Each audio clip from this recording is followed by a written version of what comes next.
Scène douloureuse devant l'EHPAD Rothschild à Paris. Plusieurs cercueils sont en cours de livraison. Des corbillards sortent de l'établissement. Le dernier bilan officiel fait état de 16 morts à la Fondation Rothschild. François Solaire, 88 ans, est l'une des toutes premières victimes. Sa fille n'a pas pu le voir avant son décès. Je pense qu'il a contracté le virus assez rapidement et il est décédé 2-3 jours après. Donc ça a été vraiment très rapide et très fulgurant. Ça faisait 15 jours en fait qu'on ne l'avait pas vu, donc c'est plutôt le deuil qui est un peu compliqué à prendre. Tous les 2 jours, par écran interposé, Marc Zalkberg échange avec son père, 93 ans, résidant dans un autre EHPAD parisien. Tu manges bien, ça va bien? Oui. T'es pas trop fatigué? Médecin de profession, il s'inquiète.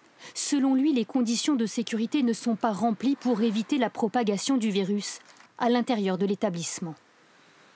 C'est une peur terrible, c'est-à-dire on a peur de ne plus jamais le revoir, voilà, et qu'il meure tout seul sans nous avoir vus, sans qu'on soit à côté. Enfin, c'est une catastrophe. Pour nous, ça à vivre, je dors pas la nuit, c'est très compliqué à vivre. C'est quoi l'objectif pour vous ?